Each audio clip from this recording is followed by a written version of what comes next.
Hi hello students, நான் உங்க Brayton sir. இன்னைக்கு நம்ம எதை பத்தி பார்க்க போறோம்னா how to avoid the NEET exam உருட்டுக்கள். எஸ், ஃபர்ஸ்ட் உருட்டுக்குனா என்னன்னா ஒரு விஷயம் நம்மளுக்கு வந்து ப்ராப்பராகவே தெரியாது, ஆனால் எல்லாருமே காசிப் பண்ணி அது பண்ணி உருட்டி உருட்டி உருட்டி பெருசாக்கி விட்டுருவானுங்க. ஃபர்ஸ்ட் நீட் எக்ஸாம்ல என்னென்ன உருட்டுக்கள்லாம் இருக்கு. ஃபர்ஸ்ட் உருட்டு நம்பர் ஒன் பார்த்தீங்கன்னா கொஷின் பேக்கை மட்டும் பாரு ப்ரோ, அசால்ட்டா கிராக் பண்ணிடலாம் அப்படின்னு சொல்லுவானுங்க. செகண்ட் உருட்டு நம்பர் 2, ப்ரோ எதுவும் இல்லை, கடைசி 2 மாசம் உட்காந்து படிச்சோன்னு வச்சுக்க நீட்டை முச்சே விட்டுடலாம் அப்படின்னு சொல்லுவானுங்க. நெக்ஸ்ட் உருட்டு நம்பர் 3, இந்த இடத்துல போய் படிச்சு பாரு, குரூப் ஸ்டடிலாம் போட்டு உட்காந்து பாரு, எவனா இருந்தாலும் கிராக் பண்ணிடுவாங்க. இது உருட்டு நம்பர் 3. நெக்ஸ்ட் உருட்டு நம்பர் 4 என்னன்னு சொல்லுவாங்கன்னா, ப்ரோ படிக்கவே வேணாம் ப்ரோ, இங்கே போவோம், கொஷின்ஸை வந்து லீக் அவுட் பண்ணுவானுங்க, அந்த கொஷின் பேப்பரை பார்ப்போம், ட்ராக் பண்ணிட்டு போயிட்டே இருப்போம். இது உருட்டு நம்பர் 4. உருட்டு நம்பர் 5 ஒன்று இருக்கு பெருசா. என் தலைவன் வந்தான்னு வச்சுக்க உடனே நீட்டுக்கிட்டு எல்லாத்தையுமே மேஷ் பண்ணி விட்டுருவானுங்க. அந்த நீட் எக்ஸாமே கிடையாது, ஸ்ட்ரெயிட்டாக டைரெக்டாக வந்து நம்மளுக்கு டாக்டர் சீட்டை கொடுத்துருவாங்க. இது உருட்டு நம்பர் 5. ஃபர்ஸ்ட் உருட்டுன்னா ஃபர்ஸ்ட் அதை எப்படி ஐடென்டிஃபை பண்ணோம். எப்பவுமே அது வந்து சிம்பிளாக இருக்கும், ரொம்ப சிம்பிளாக இருக்கும். ஆனால் பார்த்தோன்னா அதோட ரிசல்ட் பார்த்தோன்னா அப்படியே பெரிய ஒரு நீட் ப்ரிப்பரேஷனுக்கு சிம்பிளான டிப்பாக இருக்கும். ஆனால் பார்த்தோன்னா அதில் வேலிடாகவே இருக்காது.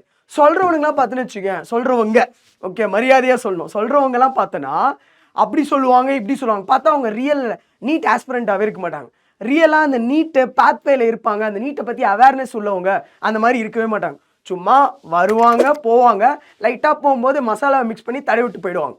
Okay, so avoid this all உருட்ஸ்.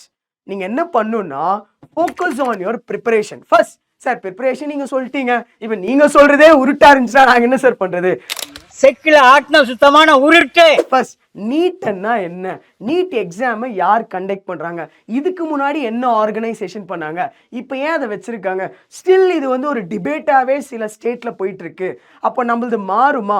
எந்த விஷயமே நீங்கள் அதெல்லாம் யோசிக்கணும்னு அவசியமே இல்லை. ஃபர்ஸ்ட் நீட்டை கண்டக்ட் பண்ணுறது as of now NDA conduct பண்ணுறாங்க. ஓகே, அவங்க நீட்டை மட்டும் கண்டக்ட் பண்ணல, நிறைய எக்ஸாம்ஸை கண்டக்ட் பண்ணுறாங்க. அதில் ஒரு one of the exam NEET. Okay, இதை ஃபஸ்ட்டு தெளிவாய்க்கோங்க. நீட் கண்டக்ட் பண்ணுறதுக்கு முன்னாடி லைக் நீட்டை என்டிஏ கண்டக்ட் பண்ணுறதுக்கு முன்னாடி சிபிஎஸ்சி தான் வந்து அதை கண்டக்ட் பண்ணாங்க. அதுக்கப்புறம் 2017 18 அப்புறம் வந்து நம்ம என்டிஏ வந்து டேக் ஓவர் பண்ணாங்க. அப்பப்போ என்எம்சி வந்து இந்த கொஷின் பேப்பர்ஸ் அப்டேட் எல்லாம் பண்ணிட்டு போவாங்க. ஸோ இதெல்லாம் வந்து நம்ம எப்பவுமே அவேராக இருக்கணும். Next NEET, coming to the point. NEET first இந்த உருட்டெல்லாம் நீ ஃபாலோ பண்ணிட்டு இருந்த மோஸ்ட்டாக இந்த சோஷியல் மீடியாலாம் எடுத்துன்னு வச்சுக்கேன். இப்போ இன்ஸ்டாகிராம் எடுத்துக்கோ, நானே இன்ஸ்டாகிராமில் நீட்டோட ட்ரோலு மீம்ஸ் எல்லாம் பார்த்துன்னு வச்சுக்கேன், எங்கே போனாலும் என் ஸ்டூடெண்ட்ஸ் வந்து லைக் போட்டு வச்சுருப்பானுங்க. இப்போ ரீசெண்டாக கூட ஒன்று பார்த்தேன், 2025 முடிச்சு விட்டானுங்கடா, முடிஞ்சு போச்சு. இல்லை 2025 நீட்டு முடிஞ்சா என்சிஆர்டியோட பேஜ் நம்பர்லாம் படித்து வச்சுருக்கணும் போல இருக்கு. ஸோ இந்த மாதிரி ஏதாவது ஒன்று போகிற போக்கில் அப்படி அடிச்சு விட்டு போயிடுவானுங்க. இப்போ நம்மளுக்கு இதனால என்ன ஆகும், மோஸ்ட்டாக இதெல்லாம் கேட்டுட்ருப்போம், நல்லாவே ஒரு ப்ரிப்பரேஷனில் போயிட்டுருப்போம்.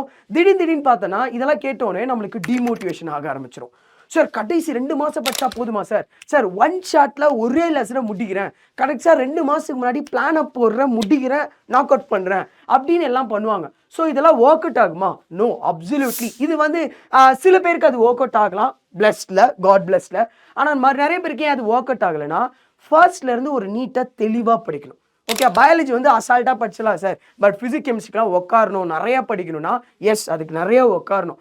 ஒரு டீச்சர் சொல்லி கொடுக்குறாங்கன்னா அவங்க என்ன பாயிண்ட் ஆஃப் வியூவில் அந்த அந்த அந்த ஃபார்முலாவை கரெக்டான இதில் கொண்டு வராங்க, அதையும் நீங்கள் வந்து யோசிக்கணும். இதை யோசிக்க எந்த மாதிரி கொஸ்டின்ஸ் கேட்டாலும் நம்மளுக்கு கிராக் பண்ண முடியும். இதுக்கு நம்ம கரெக்டான ஸ்ட்ராட்டஜி, கரெக்டான ஷெட்யூல் போட்டு உட்காரணும். சும்மா இன்னைக்கு வாடா நீட்டை முடிக்கிறோம், இன்னைக்கே போகிறோம், நீட்டை வந்து எடுக்கிறோம், டைம் டேபிளை போடுறோம், முடிக்கிறோம், அதோட கன்சிஸ்டன்சி இருக்குது பார்த்தியா, அதுதான் அங்கே மேட்ரு. டைம் டேபிள் போட்டு உட்காரதை விட அதை டெய்லியும் பண்ணுறோம் பார்த்தியா, அதுதான் அங்கே விஷயமே. ஸோ கரெக்டாக உட்காந்து கரெக்டான இன்ஃபர்மேஷன்ஸ், கரெக்டான டீச்சர்ஸ் கைடன்ஸ், கரெக்டான எந்தெந்த கொஸ்டின்ஸ் எல்லாம் கிராக் பண்ணால் டைம் மேனேஜ்மெண்ட் எப்படி குறைக்கணும். டைம் மேனேஜ்மெண்ட்றது நான் நிறைய பேர்ட்ட சொல்லியிருக்கேன், டைம் மேனேஜ்மெண்ட்றது இது ஒரு ஸ்கில்லு, ஒரு திறமை சார்ந்தது.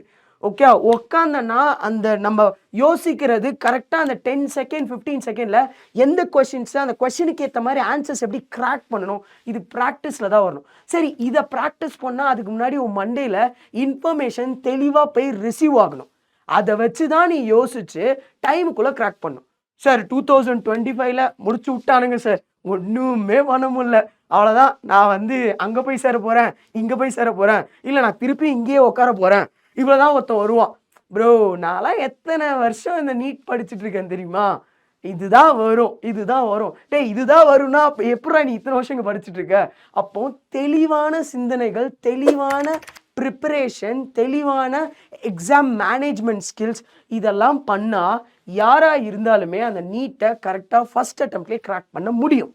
ஸோ தேவையில்லாத அந்த உருட்டெல்லாம் ஃபாலோ பண்ணுறதை விட்டுட்டு ஒரு ஒரு ஒரு இன்ஸ்டாகிராமில் ஒரு மீம்ஸை பார்க்குறியா, என்னடா கலாச்சி செமையாக போட்டிருக்கான், அவள் தான் அடுத்த தட்டி விட்டு போயிட்டே இருக்கணும். நம்ம என்ன பண்ணணும்னா அது ஒரு ஃபன்னாக எடுத்துகிட்டு ப்ரிப்பரேஷனில் தான் நம்ம ஃபோக்கஸே பண்ணணும். So focus on your preparations. ஓகேவா? இதுக்கு அடுத்தடுத்த வீடியோவில் நான் எப்படி ஸ்ட்ராட்டஜி போடணும், எப்படி அதை அப்ளை பண்ணணும், இதை பற்றியும் நம்ம பேசலாம். எஸ், தேங்க்யூ, வணக்கம். அவாய்ட் த உருட்டுஸ், focus on the preparation, work hard, definitely அதோட கிஃப்ட்ஸ் வந்து உனக்கு கிடைக்கும்.